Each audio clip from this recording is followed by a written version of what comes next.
Bienvenidos a todos a esta corta entrevista. Hoy tenemos como tópicos la ciencia, la divulgación y cómo funciona el mundo biológico. Tenemos hoy a un ingeniero en biotecnología, el señor Iván Briones. Hoy profundizaremos el impacto de la biología, así como sus características. Iván, quisiera introducirse usted un poquito para que conozca a la audiencia. Primero, muchísimas gracias por la invitación, señor Miranda. Bueno, mi nombre es Iván Briones, soy ingeniero en biotecnología. He trabajado, tengo experiencia en el área de microbiología específicamente, tanto a nivel laboratorio como a nivel industrial. Em, Dentro de los proyectos biotecnológicos desarrollados está el aislamiento de enzimas, primera parte, potencialización de las enzimas dentro de la parte microbiológica como segundo proyecto. El tercer proyecto ya fue mi tesis, que fue el aislamiento y caracterización de bacterias que pudren el babaco y su biocontrol. ¿Qué quiere decir biocontrol? Que existe unos virus que se comen estas bacterias, se llaman bacteriófagos, para poder erradicar esta enfermedad infecciosa que ataca una planta endémica, que en este caso es el babaco, que se encuentra ubicada principalmente y mayoritariamente en el Ecuador y Perú específicamente. Es los tres proyectos en los cuales yo he trabajado, y el cuarto, que ya lo desarrollé a nivel escala industrial, es el desarrollo de bioplástico a través de aceite residual usado, el cual nos encontramos en escala piloto. Muy bien, perfecto, Iván. Ahora empecemos con las preguntas, que son 10, que son muy cortas y que algunas van a requerir de su opinión y otras de su experiencia. Muchas gracias, señor Miranda. Primero, para entender el tópico de la biotecnología, quería hacerle la pregunta que ¿cómo ayuda la biotecnología al mundo actual, al 2022? Bueno, desde la perspectiva, la biotecnología siempre ha acompañado al hombre. Primero, eso hay que citarlo como preludio.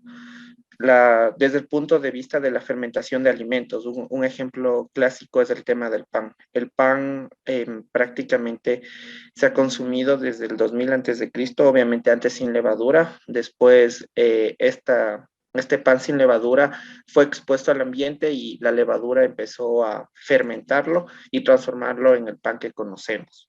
Eso como indicación. Y la aplicación en la vida diaria, desde el punto de vista incluso de lo que estamos pasando con el tema del coronavirus, la biotecnología ha sido el eje fundamental por el cual se ha desarrollado primero las vacunas. Segundo, entender la composición del virus como tal, porque la parte de la aplicación biotecnológica también está desarrollada a la arista de la biología molecular. Entonces se pudo aislar el virus, se descubrió el genoma del virus, entender cómo funciona el virus dentro de nuestro cuerpo y cómo realmente esto ha ido beneficiando al hombre, porque el desarrollo de vacunas antes se demoraba más o menos un tiempo de 10 años, y haber desarrollado una vacuna en tan solo 2 años es gracias a la biotecnología. Perfecto. Y hablando un poco de la pandemia, quizá entrando un poquito más en detalle, ¿nos podría explicar como que más a profundidad cuál sería la aplicación correcta de la biotecnología en esta pandemia que estamos atravesando? Desde el punto de vista biotecnológico, existen tres aristas bajo mi consideración. La primera es el tema de la biotecnología enfocada en inmunología, que está dentro del área de la biotecnología farmacéutica, pero es inmunología específicamente. La inmunología ha permitido entender cómo el virus, en este caso el virus secuestra la CD4 y la CD8, y llamémoslo así, la secuestra y las degolla. Entonces mata al sistema inmunológico, lo parasita, y justo encontraron el receptor de esta de este virus, que es de una proteína que se llama Spike, que se lo conoce como proteína S, que es una glicoproteína. Gracias a esto se pudo desarrollar los diferentes tipos de vacuna. Cabe recalcar que hay un estudio realizado por Israel, el cual me parece que va a ser publicado en este año o a finales de este año, mediados de este año, más o menos comentaban, o inicios del 2023, citando de cómo se puede quitar esta, llamémoslo así, esta proteína, esta glicoproteína a través de una solución con un pH básico, que es lo que la aplicación a gran escala dentro de Israel. Dentro de los otros países está enfocado más al genoma. Entonces, es un mecanismo realmente interesante porque permite entender que el genoma está vinculado directamente con el desarrollo de las vacunas. Antes las vacunas eran virus atenuados, que quiere decir un virus atenuado, un virus dormido, pero con el desarrollo de la biotecnología en estos últimos 30 años se ha dado tres tipos de vacuna. La una es de ADN, la otra es de ARN, la otra es de proteína y la otra es de transformación, que es la cuarta que está proponiendo Israel. Y si lo logran hacer, pienso que será un paso enorme para el tema de la biotecnología a escala industrial enfocada en farmacología. Perfecto. Ahora entrando un poquito más en la materia como tal, ya no dando en el aspecto de la pandemia, sino un poco más de teórico y aplicación industrial y para el mundo en general. ¿Cuáles son los retos que usted considera que atraviesa la biotecnología y sus aplicaciones básicas, más o menos? Dentro de las aplicaciones básicas, existe la biotecnología tradicional y la biotecnología moderna. La biotecnología tradicional es la biotecnología enfocada a alimentos específicamente. Entonces, dependiendo de esto, la biotecnología se divide en cinco áreas. Primero, la biotecnología industrial, la biotecnología ambiental, la biotecnología vegetal, la biotecnología animal y la biotecnología humana. Son los cinco ejes de los cuales se derivan las demás aplicaciones de la biotecnología. Si bien es cierto, la biotecnología viene de la palabra bio, que es vida, y tecnología, entonces es la tecnología de la vida enfocada en el mejoramiento de la calidad de los seres vivos, llamémoslos superiores, a través de la aplicación de los microorganismos. Entonces, estos microorganismos realmente han ayudado al ser humano. Es más, en el último estudio que se realizó, hicieron una comparación más o menos de los primeros animales que acompañaron al hombre. En Europa, obviamente, fueron los perros, que se derivan de los lobos, por eso el nombre científico es canis. Y en el caso de los microorganismos, el primer microorganismo domesticado más o menos en el 4000 antes de Cristo, y lo citan hasta los egipcios, es la levadura. Entonces, más o menos está históricamente con la domesticación de los animales igual a la domesticación de los microorganismos. Perfecto. Y es un producto que muchas veces consumimos diariamente, que es la levadura, y consumen muchas panaderías incluso, ¿no es cierto? Sí, justamente, y de ahí también se deriva que la levadura tiene dos tipos, ¿no? Una levadura enfocada a la erradicación o fabricación más que todo de cerveza, pero esta produce gas, mientras que la levadura de pan no produce gas, es una levadura que no produce gas, por lo tanto el pan sale más esponjoso. Si se utilizaría levadura de cerveza para fabricar pan, el pan saldría más agrietado. Ahora, quisiera preguntarle, si es que, bueno, eso es su experiencia, ¿cuáles son las ramas en las que actúa la biotecnología? ¿En qué campos principalmente? ¿Que nos podrías Bueno, contar? esta es una pregunta que yo lo citaría bajo mi experiencia, señor Miranda. Yo pienso que depende del país más que todo. Desarrollo. Ejemplo, sí, el desarrollo de los países centralizados y de ahí los países, ejemplos que estamos en vías de desarrollo, llamémoslo así.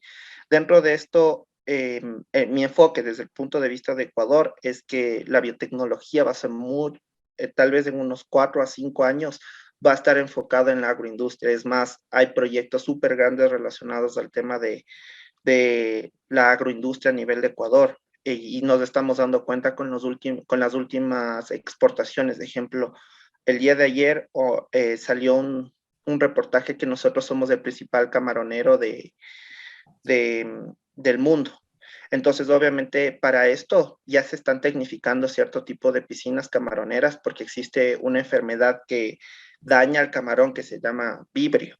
Entonces, mucha de la biotecnología está aplicada a la agroindustria, específicamente animales y plantas de producción para exportación hacia otros países desde el punto de vista de Ecuador.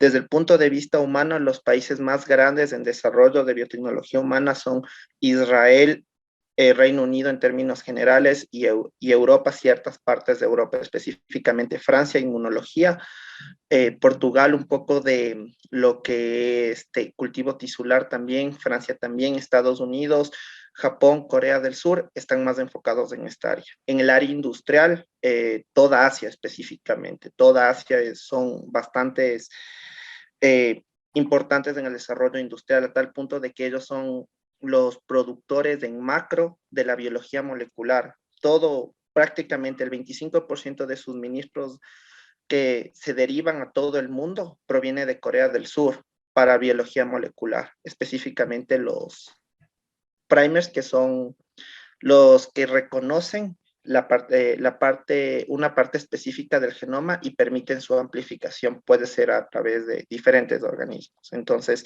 dentro de ese desarrollo. Y la parte, llamémoslo así, vegetal, está más enfocada a Holanda, Estados Unidos, Canadá, parte, igual México también es un buen exponente dentro del desarrollo, e Israel también, la parte de biotecnología vegetal como tal. Perfecto. Y entrando en estos procesos industriales, en trabajos en laboratorio, existe incluso en las clases dentro de las universidades una materia que se llama la bioética, ¿no es así? Justamente. Entonces, yo le quería, esa es más una pregunta de opinión para usted, Ujú.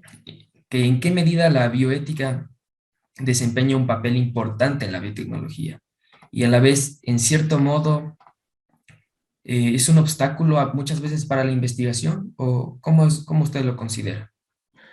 La bioética es una parte fundamental del desarrollo dentro de la investigación. La bioética está enfocado en trabajar bajo normas y regulaciones internacionales, las cuales nos permiten realizar una investigación, la cual sea consciente y también que se cumpla bajo un marco legal y ético específicamente.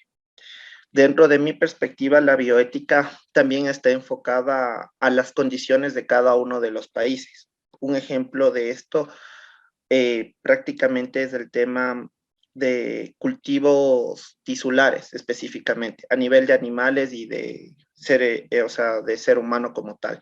El cultivo tisular ha sido un tabú, llamémoslo así, desde el punto de vista bioético. ¿Hasta qué punto el cultivo tisular eh, puede ser realizado a nivel de laboratorio y fabricación y hasta qué punto el cultivo tisular puede no ser éticamente viable? Entonces, desde el punto de vista bioético, es el tema más controversial que se ha llevado a nivel de biotecnología, por el tema de la clonación específicamente. Mm.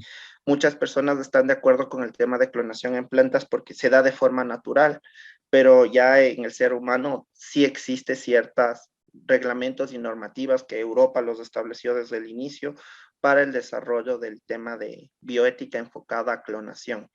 Lo que se está abriendo ahorita en este 2021-2022 es el tema de hasta qué punto la clonación puede beneficiar al hombre. La clonación realmente está más basada en el tema de clonación de tejidos, de ejemplo, clonación de tejidos y órganos.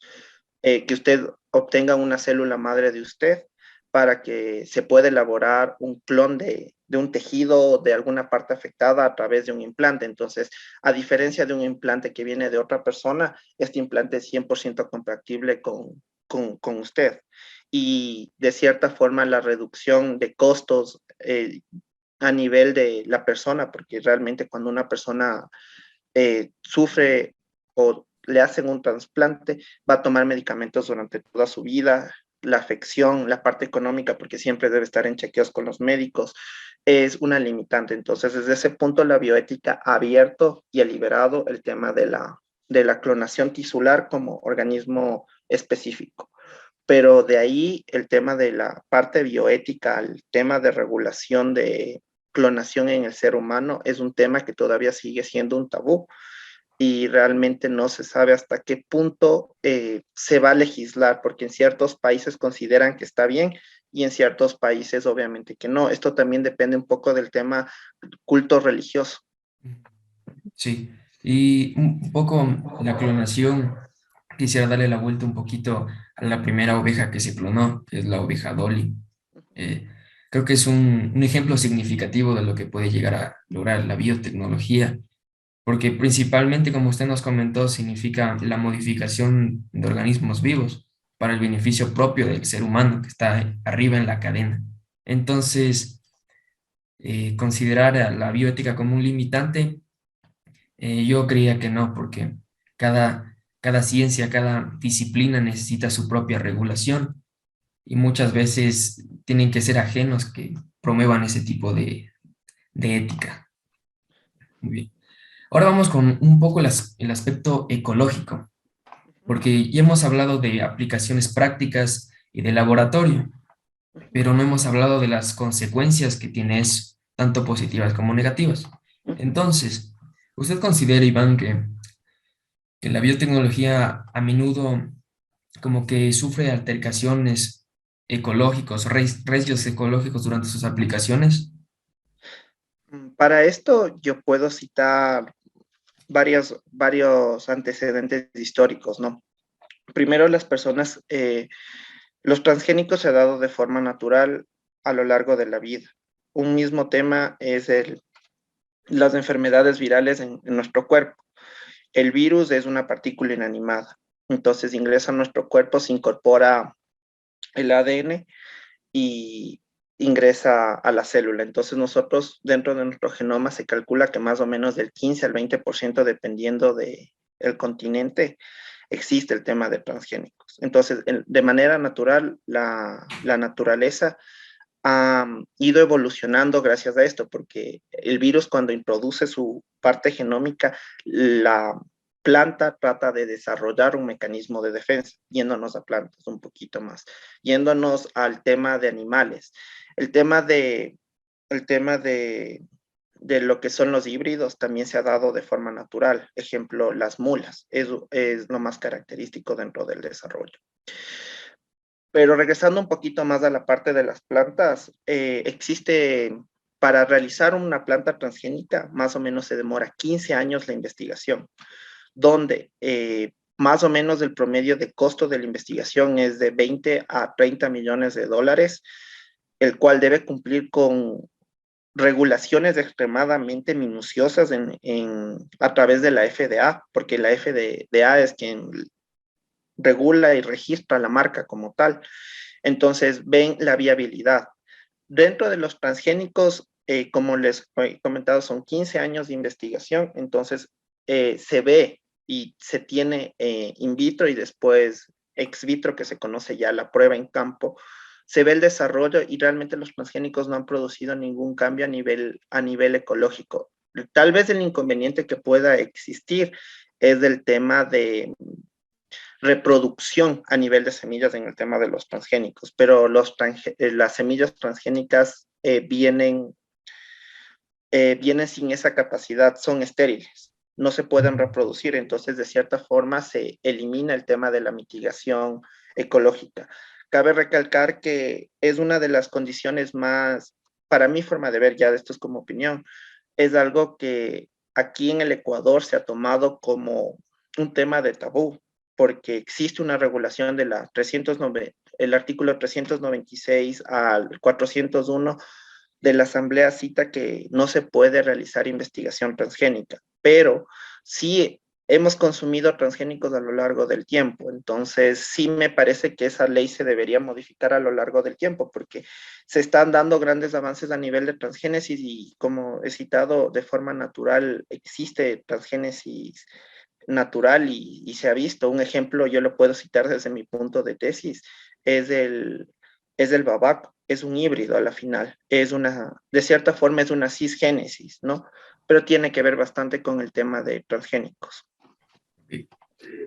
Y siguiendo esta línea de transgénicos y de posibles riesgos que a veces se podría llegar a producir, existe el proceso que se llama la bioremediación, Entonces, le quería consultar a usted, preguntar si considera que este proceso es beneficioso de cierta manera para el área de la biotecnología y también para ayudar a los ecosistemas afectados o a los organismos que de cierta manera fueron afectados por la propia mano nuestra. Bueno, desde el punto de vista de bioremediación, estamos hablando ya de biotecnología ambiental. La biotecnología ambiental se encarga prácticamente de cumplir con parámetros o estándares internacionales referente a calidad de agua, suelo y aire específicamente. Si mejoramos esa calidad, obviamente mejoramos el entorno ecológico. Dentro de la parte de bioremediación, yo considero que el Ecuador realmente está teniendo grandes hallazgos a nivel de investigación. Es más, hay proyectos excelentes en desarrollo a estas aristas vinculados directamente desde la parte de biotecnología ambiental y también desde las otras aristas, ¿no? Porque, ejemplo, existe la parte de la aplicación mecánica, la biotecnología ambiental, de la parte de ingeniería civil aplicada a la biotecnología ambiental. Entonces, se mezclan varias áreas para realizar estos procesos de bioremediación, que a la final es entender que nosotros podemos generar un contaminante, pero a través de estas plantas de tratamiento, mejorar la calidad de dicha sustancia a la cual ha sido expuesta a este tratamiento y cumplir con parámetros internacionales dentro del desarrollo. Y Ecuador realmente ha dado grandes pasos en estos últimos 4 años a nivel de escala industrial, porque hay una legislación que lo dicta el MAE, que todas las industrias que tienen una capacidad productiva deben tener una planta de tratamiento para que las aguas residuales que se emiten a los vertederos de ríos y demás cumplan con este parámetro. Entonces, desde ahí yo pienso que realmente se ha hecho bastante. Todavía necesitamos entender que las aguas residuales domésticas necesitan pasar por un proceso de remediación que está a cargo del EMAP. Cuenca lo está haciendo, Quito está en el proceso de tratar de vincular toda el área porque el Distrito Metropolitano de Quito lo hace.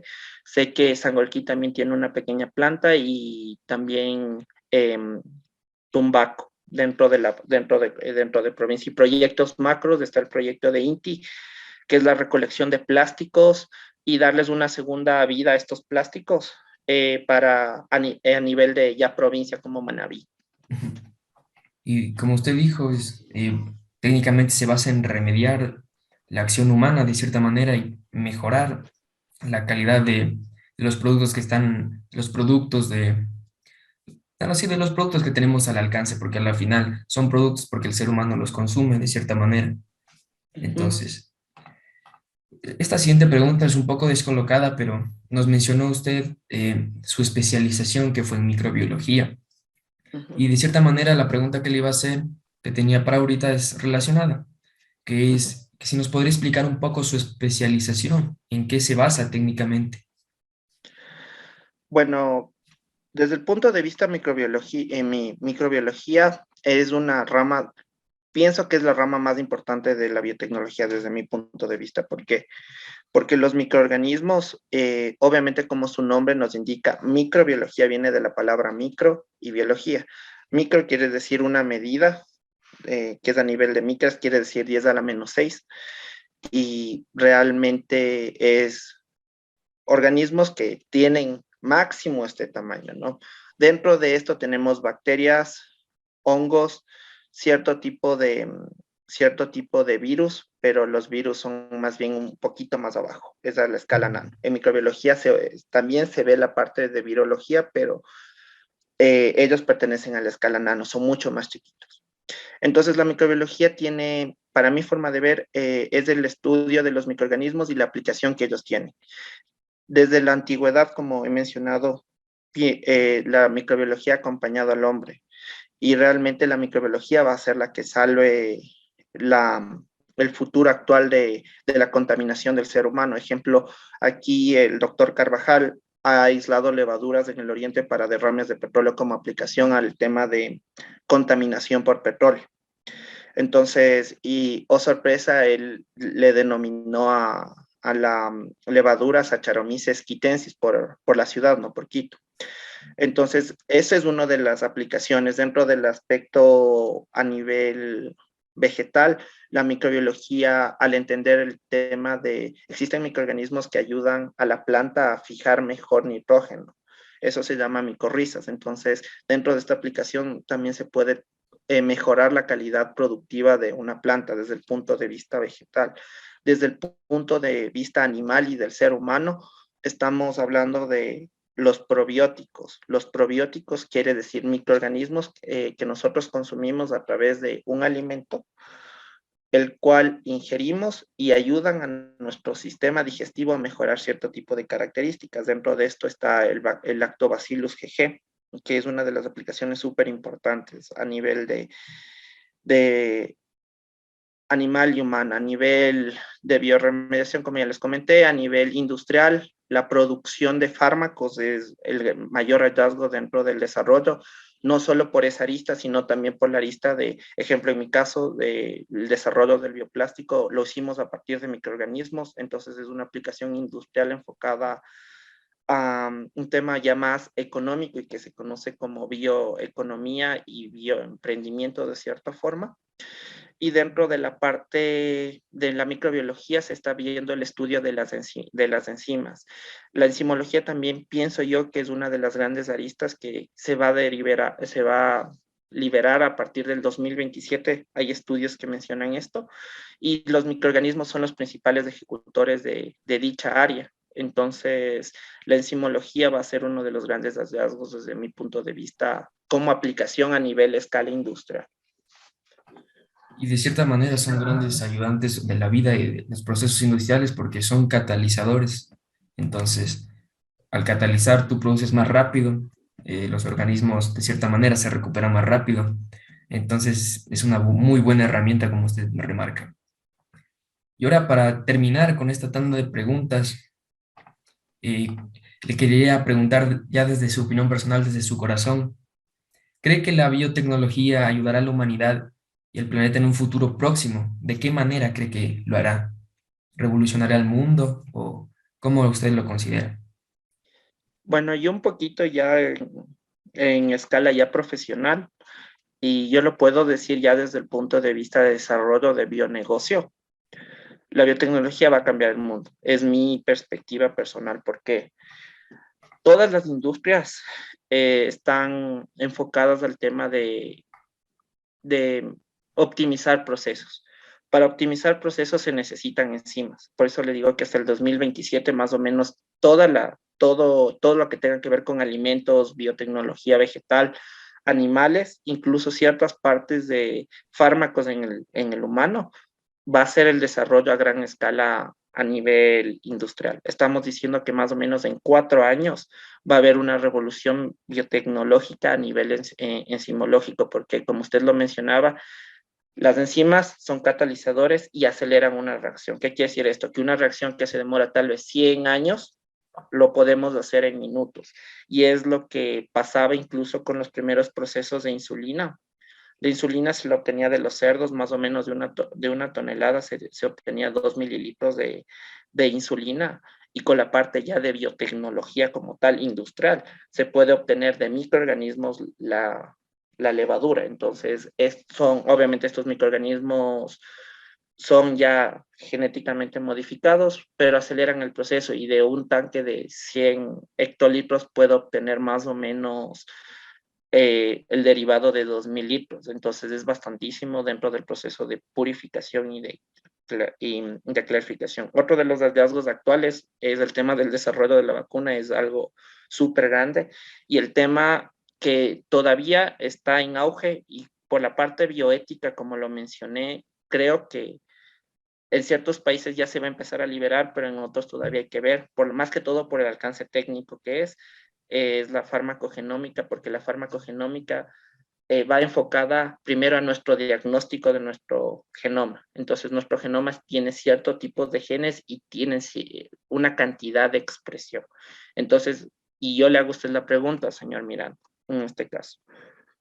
Si yo tengo un peso, 60 kilos, y mi gen produce una cantidad de proteína, pero esta proteína desencadenara en una enfermedad, ¿usted cree que me deben dar el mismo medicamento que a otra persona que mide 1,70 con las mismas características? Eh, Quizá no, porque muchas veces las reacciones son distintas en cada organismo. Entonces, porque al final no somos iguales todos.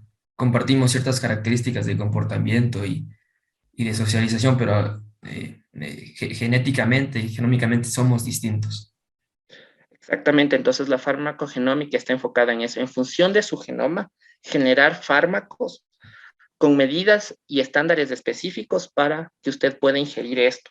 Entonces, esto se habla que más o menos 2027, 2028 van a sacar los primeros generadores de farmacogenómica. Entonces, para esto, la medida va a ser exacta.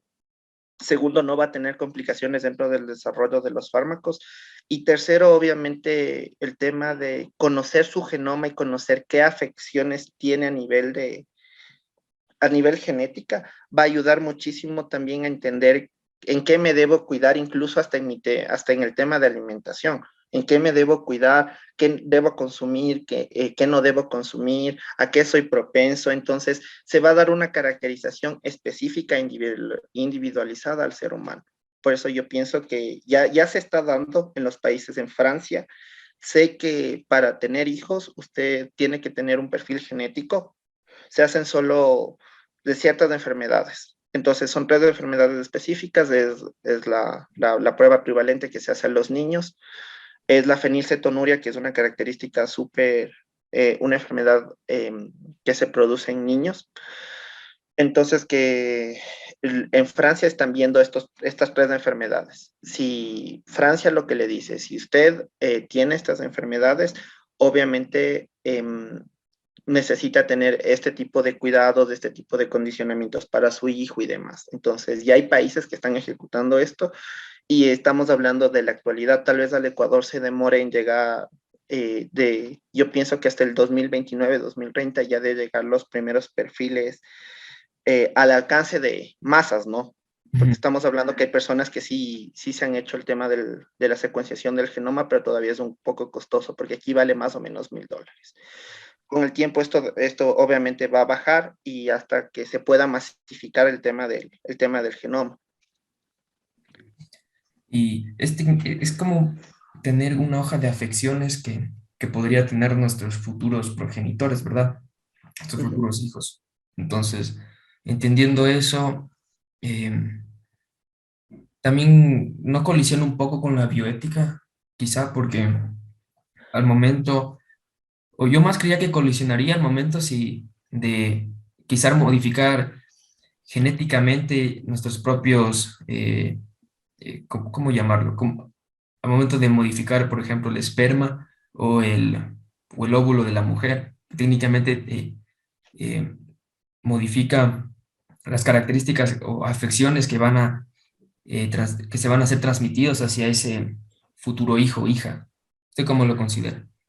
Esta parte todavía es un tópico un poco, yo le digo, señor Miranda, desde mi perspectiva y hasta donde yo conozco, todavía hacer modificación de células no se ha hecho a gran escala. Y son ciertos países que cumplen con cierto tipo de regulaciones. Primero, para tener este tipo de regulaciones, de lo que yo conozco, debe tener una capacidad productiva bastante grande y económica y un sustento económico bastante grande. Segundo, que para hacer investigación a nivel de ya como mejoramiento genético, llamémoslo así, para el ser humano, está legislado a través una, de una comisión europea, principalmente, como le dije, Reino Unido en esto son los más grandes en biotecnología humana. Ellos revisan cada etapa y cada proceso. Para mejorar las condiciones de mi hijo, llamémoslo así, en un futuro, eso no se va a dar, pero para conocer las posibles enfermedades que tenga mi hijo, eso sí.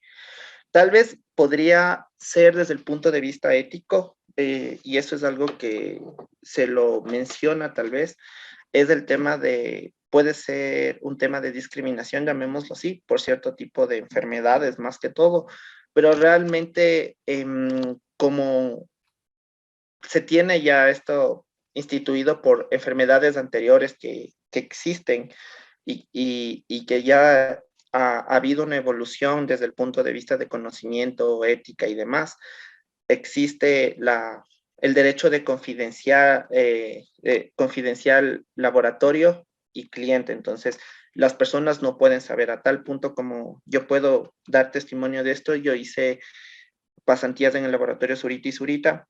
Entonces, ellos solo colocaban números y usted hacía las pruebas para diferentes tipos de enfermedad. Entonces, usted nunca sabía el nombre. Y el momento que se le entregaba a la persona, se le entregaba el diagnóstico de la enfermedad. Entonces, desde el punto de vista ético, está legislado desde esa forma para que no exista este tipo de condicionamiento, una y dos, también porque puede ser un falso positivo y es lo que puede pasar. Porque digamos que usted está trabajando en el laboratorio y llega el nombre de una persona que usted conoce. Obviamente, si es una enfermedad grave o una enfermedad catastrófica, indirectamente usted obviamente va a estar con un criterio parcializado para el desarrollo de esa prueba. Por eso es más fácil que llegue numerado. Nadie conoce hasta el momento de la lectura. El laboratorista pasa a la persona, esta persona tiene registrado en el código y el código le pertenece al nombre. Entonces, por eso, como pasa por tres personas, no se conoce realmente. Entonces, es un tema de bioética bien manejado en todos los laboratorios prácticamente del mundo. De bastante protocolo, Ujú. pensaría yo, siguen del pie a la letra. Bueno, Iván, ha sido un placer tenerle hoy en esta tarde. Yo pienso que ha sido más bien una entrevista fructífera donde las personas que vean los pequeños fragmentos de las preguntas van a un poco apreciar el trabajo que hace la biotecnología porque técnicamente está presente en los productos que consumimos, en la medicina que consumimos y de cierta manera una de las mayores fuerzas que combate la pandemia hoy en día. Entonces, en conclusión, hoy se pudo recolectar bastante información sobre la biotecnología, sobre sus aplicaciones, tanto industriales, tanto en la medicina. Aprendimos sobre la microbiología y, y de la mejor manera al lado de un profesional. Muchas gracias, Iván. Quisiera decir algo para despedirse, quizás. Desde mi punto, también ya citando un poco más la parte de la biotecnología, en estos últimos 8 años, los hombres más ricos del mundo se han enfocado a las áreas de la biotecnología, dependiendo del país, ¿no? Como yo he mencionado siempre, para entender cómo la biotecnología puede ayudar a un país, se debe entender antes en qué es fuerte ese país. En ejemplo, en Ecuador es la agroindustria. Entonces, obviamente hay muchos proyectos enfocados a nivel de todo el mundo, de los hombres más ricos del mundo, que están enfocándose muchos a biotecnología agroindustrial, otros a la parte industrial específicamente, otros a la parte farmacéutica. Entonces, dentro de las áreas de desarrollo a nivel empresarial, la biotecnología es considerada uno de los pilares fundamentales y con lo de la pandemia se está viendo realmente que muchas de las inversiones ya a gran escala de proyectos se están enfocando bastantísimo en el tema de biotecnología, obviamente sujeto a otras aristas de otras profesiones para el desarrollo y ejecución de estos bioemprendimientos. Entonces, en menos de 10 años se va a entender que no estemos hablando de un emprendimiento, sino de un bioemprendimiento como tal para el desarrollo y el progreso de los países. Y le agradezco, señor Miranda, por la entrevista. Muchísimas gracias. No hay de qué, Iván. Espero le haya servido a todos los que vean esta entrevista de mucha ayuda para poder entender un poco el mundo biológico que nos rodea, porque es una tarea muy difícil que muy pocas personas están dispuestas a hacer, muy pocas están dispuestas a entender cómo funciona la fisiología de nuestros cuerpos, la de los animales, la de las plantas. Y es por eso que le quería agradecer otra vez a usted, Iván, porque gracias a las personas como ustedes, los biotecnólogos, a los biólogos, a los ingenieros. Tenemos la tecnología, tenemos los avances, tenemos los productos que tenemos en nuestras mesas, en nuestros cuartos, en nuestra vida en general. Muchas gracias, Iván. De mi parte, muchísimas gracias, señor Miranda.